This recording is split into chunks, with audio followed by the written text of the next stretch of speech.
ભાવે છે ને ભોજન? રોટલો લેવો છે? મોહનથાળ, ભજીયા લેજો, ભજીયા. મોહનથાળ ખૂબ વખણાય છે, એનું શું કારણ છે અને કઈ રીતે આ બનતું હોય છે ને કેટલા લોકોનું? મોહનથાળ બધા માટે 3 ટાઈમ માટે બને છે. ઘી લાગે છે, એ પણ દેશી ઘી લાગે. વાહ, દેશી ઘીથી રોટલી ચોપડાઈ રહી છે.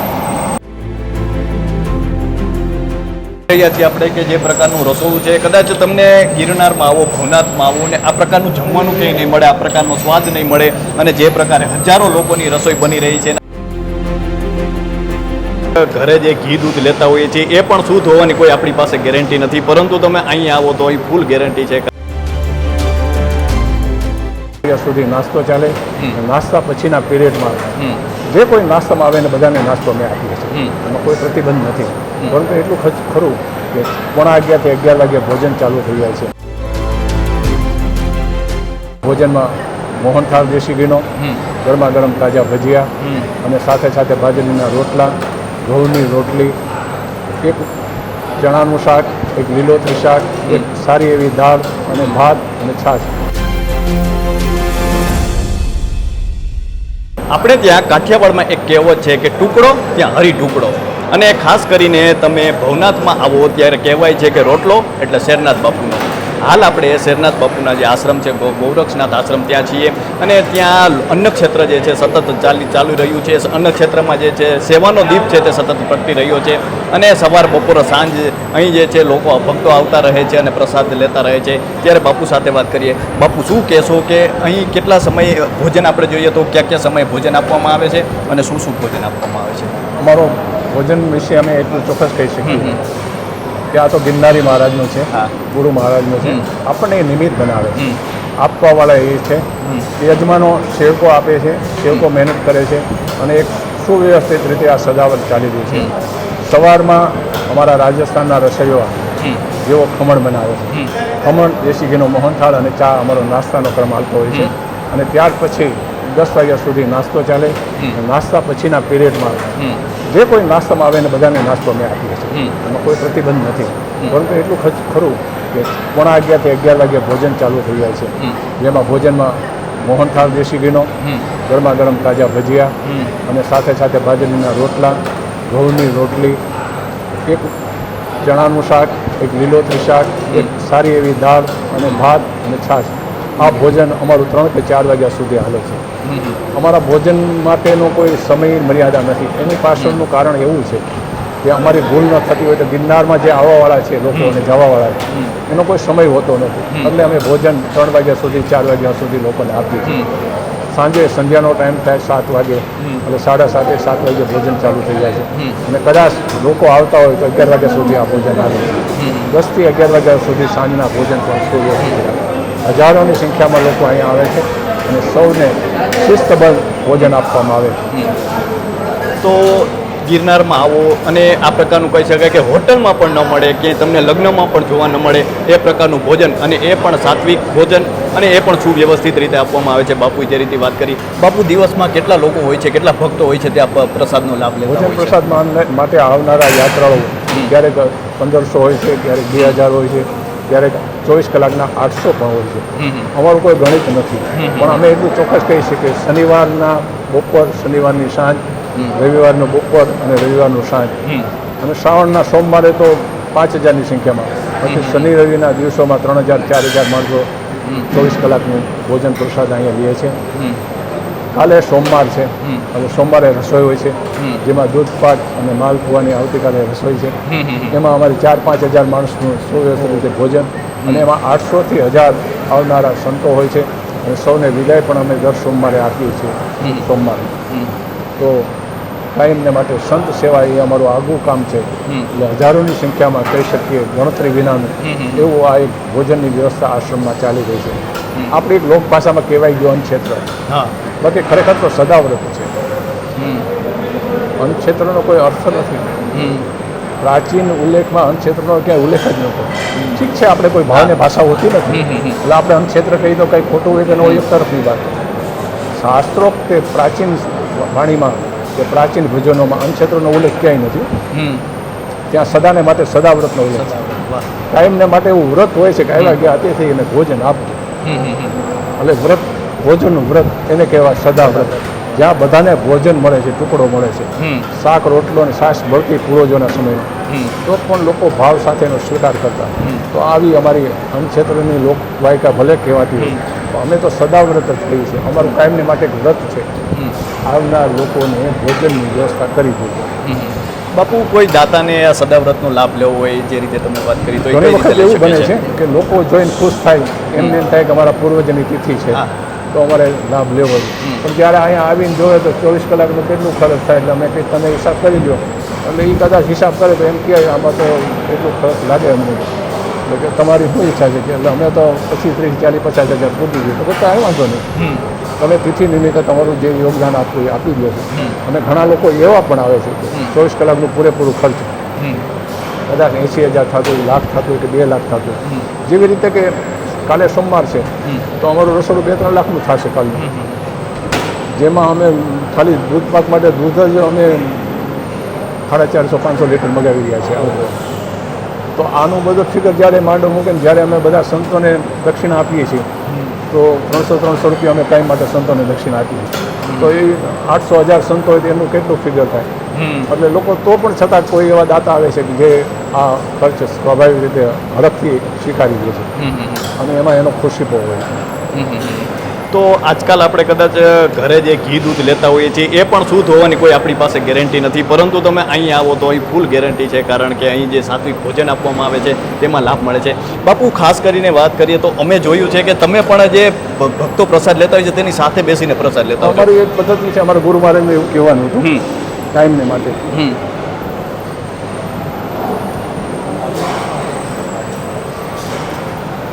કયું કામ દાદા?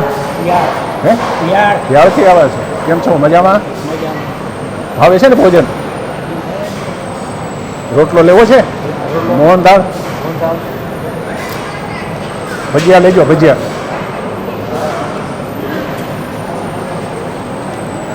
આ તો બાપુ આપણે જે રીતે વાત કરતા હતા કે અમે પણ આપણે ભક્તો છે તેની સાથે બેસીને પ્રસાદ લેતા જોયા છે.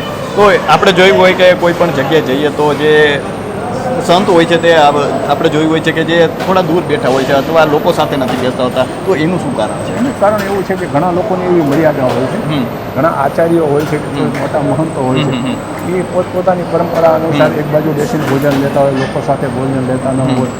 સૌની પરંપરા યોગ્ય છે જે રીતે હોય છે. અમારા ગુરુ મહારાજનું એવું કહેવાનું હતું કે ભોજનમાં સમાજની સાથે જો એકતા રાખવી હોય તો આપણે એની સાથે ભોજન લેવામાં વધુ સારું છે. તો આપણે જોઈ શકીએ છીએ કે હજારો લોકોનું જે રસોડું છે તે અહીં સતત ધમધમતું રહે છે, અને બાપુએ જે રીતે કહ્યું કે સદાવ્રત જે છે તે ચાલતું રહે છે. અને આપણે જોઈએ છીએ કે મોહનથાળ બને છે. બાપુ, અહીંનો મોહનથાળ ખૂબ વખણાય છે, એનું શું કારણ છે અને કઈ રીતે આ બનતું હોય છે અને કેટલા લોકોનું? મોહનથાળ બધા માટે 3 ટાઈમ માટે બને છે. આ એક કારીગર છે, એક ડબ્બો ઘી બનાવવાનો એટલી બધી મહેનત કરે છે, એટલે અમે એને 1,000 રૂપિયા મજૂરી આપી છે. ઊંચામાં ઊંચી મજૂરી છે, પણ એવી રીતે બનાવે છે. અને બીજું અહીંયા કંઈક ગિરનારીના આશીર્વાદ અને ગિરનારના સાનિધ્યમાં જે બનતું હોય છે એમાં રસ વધુ હોય છે, અમારું એવું માનવું. જ્યાં સંતોની નજર પડતી હોય, જ્યાં ભાવિક ભક્તોનો એક સદભાવ હોય, ત્યાંનું વાતાવરણ કંઈક અલગ થઈ જાય. નિત્ય મોહનથાળ હોય છે બાપુ? આખો દિવસ 24 કલાક કાયમ માટે ભોજન હોય છે. અને આ જે રોટીમાં ઘી લાગે છે એ પણ દેશી ઘી લાગે છે. વાહ, દેશી ઘીથી રોટલી ચોપડાઈ રહી છે. કેટલી બાપુ રોટલી અંદાજિત બને? કોઈ માપ નહીં. અને પણ એટલું વાત કરી કે અમે સારા ઘઉં વાપરીએ છીએ. અને સ્વયંસેવિકા બહેનો પણ જે છે પોતાની રીતે સેવા કરી રહ્યા છે. અહીંયા બહાર જઈને એમ કહો કે ભાઈ આ મશીન છે, અને મશીનમાં પણ બાપુ આપણે જોઈએ કેટલી રોટલી બનતી હશે. ભાઈ ઓલી રોટલી કાઢ લે એ નહીં. હા, 1 કલાકમાં 1,000 રોટી આપે છે મશીન. આ મશીનમાં 1 કલાકે 1,000 રોટી બને છે. તો મિત્રો, જોઈ રહ્યા છીએ આપણે કે જે પ્રકારનું રસોડું છે, કદાચ તમને ગિરનારમાં આવો, ભવનાથમાં આવો ને આ પ્રકારનું જમવાનું ક્યાંય નહીં મળે, આ પ્રકારનો સ્વાદ નહીં મળે. અને જે પ્રકારે હજારો લોકોની રસોઈ બની રહી છે, એના સદાવ્રતની જે સેવા છે તે સતત અહીં ધૂણી જે છે તેની ધકી રહી છે. અને બાપુએ જે રીતે વાત કરી, અનેક ભક્તો આવે છે અને તેમાં જે ભાવ ભળેલો છે, ભક્તિ ભળેલી છે, તેના કારણે લોકોને પણ જે આ ભોજન લઈને તેમને પણ પરિતૃપ્તિ થતી હોય છે. આશ્રમના આવનારા સૌ સંતો માટે યાત્રાળુઓ માટે અને સેવકો માટે અને બ્રાહ્મણો માટે જેવી રીતે મોહનથાળ પ્રસાદમાં આપીએ છીએ ભજીયા પણ આપીએ છીએ ભજીયા બપોરે પણ ભજીયા હોય છે અને સાંજે પણ ભજીયા હોય છે. બાપુ આપણે જોઈએ તો ખાસ કરીને આપણે જે ચાલતું હોય છે જે સદાવ્રત ચાલતા હોય છે ત્યાં આપણે સાદા ભોજન જોઈએ છીએ પણ અહીં ખાસ કરીને ભજીયા આપવામાં આવે છે એનું શું કારણ છે બાપુ? અમારું એવું કહેવાનું હતું કે ક્યારેય કોઈ વિશિષ્ટ વ્યક્તિ આવે કોઈ સારા સાધક આવે એની કંઈક પસંદગી હોય છે. અમારે અહીંયા હરિયાણા રાજસ્થાનથી નેપાળથી યુપીથી ઘણા લોકો આવતા હોય તો એ લોકોને એમ થાય કે ભાઈ સૌરાષ્ટ્રના ગાંઠિયા વખણાય છે સૌરાષ્ટ્રના ભજીયા વખણાય તો હવે એ લોકોને અમે આવું ભોજન આપીએ અને બીજાને ન આપીએ તો એટલે અમને એક એવો વિચાર આવે કાયમ માટે કે આ ભોજનમાં ભજીયા મોહનથાળ અને બધાને પૂરું ભોજન મળે બાજરીના રોટલા સાથે તો એક આપણું આગવું લોકચાહનાનું કેન્દ્ર સ્થાન બને લોકોને તૃપ્તિ થાય. લોકો સ્વયં પોતાની રીતે જ ભોજન લેતા હોય છે. બાપુ આપણે જોઈએ તો અત્યારે જે અનેક ભક્તો છે પ્રસાદનો લાભ લઈ રહ્યા છે ક્યાં ક્યાંથી આવતા હોય છે બાપુ? અમારી જાણકારી એવી છે કે લોકો જુનાગઢ સિવાય ના જે લોકો છે આજ એક પેલી વાત અમારા મગજમાં એવી આવી કોઈને કોઈ જમવા જાય ભાવ ભાડે તો કદાચ જુનાગઢની વસ્તી પણ આવતી હશે પણ રાજકોટ હોય કે અમદાવાદ હોય કે બોમ્બે હોય કે રાજસ્થાન હોય હરેક પ્રાંતમાંથી લોકો પ્રસાદ લેવા ભવનાથમાં આવે અહીંયાથી આવે છે. એક વાત એ છે કે જે ગિરનારમાં યાત્રા આવ્યા હોય બીજી વાત એ છે કે લોકો દામોદર કુંડ આવ્યા હોય દામોદર કુંડ જ્યારે તર્પણ કરવાનું હોય માનો કે અત્યારે શ્રાવણ મહિનો છે એટલે શ્રાવણ મહિનામાં ભવનાથ મહાદેવના દર્શન કરવા આવ્યા હોય કોઈ લોકો ત્યાં પણ પ્રસાદ લે કોઈક લોકો અહીંયા પણ પ્રસાદ લે એની પાછળનું કારણ ને રહસ્ય એટલું જ છે પ્રસાદનો મહિમા છે ભાવનો મહિમા છે. લોકોને ખબર છે કે ભાવ ભરેલું ભોજન મળે છે એટલે લોકો બોમ્બે હોય ખાસ કરીને મહારાષ્ટ્ર અત્યારે ગિરનાર પર શ્રદ્ધા ધરાવતો મહારાષ્ટ્રનો મોટો વર્ગ ભવનાથમાં આવી રહ્યો છે અને મહારાષ્ટ્રના લોકો અમારે ત્યાં ખૂબ જ આવે છે. અમે ન કહીએ પણ છતાં કહીએ કે અત્યારે 40 કે 60% લોકોનું અવર જવર મહારાષ્ટ્રનું છે. આ સ્વયંસેવકો લોકોની થાળીઓ સાફ કરે છે પોતાની સ્વેચ્છાએ થાળીઓ લોકો અહીં પોતાની સાફ કરતા હોય છે પોતાની સાફ કરતા હોય છે અને યાત્રાળુઓની પણ સાફ કરતા હોય છે. વાહ વાહ વાહ. લોકો અમારા સ્વયંસેવકો થાળી લઈ લે અને પછી યાત્રાળુઓને આ બાજુ જવા દે થાળી સાફ કરી નાખે. અને જોઈએ તો પીવા માટેનું શુદ્ધ પાણી પણ છે. પાણી પીવાનો ફિલ્ટર પ્લાન્ટ પણ લાગેલો છે. ખાસ કરીને જોઈએ તો કેટલાક એવું પણ કહેવાય છે કેટલા લોકો તો ફક્ત ભોજન માટે આવે છે તો એના વિશે શું કહેશો?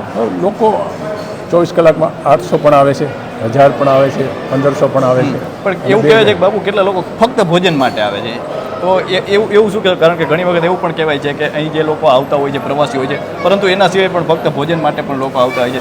એક બાબતમાં અમે એવું અમારું મંતવ્ય કહે છે એવું વિચારવું એ યોગ્ય નથી.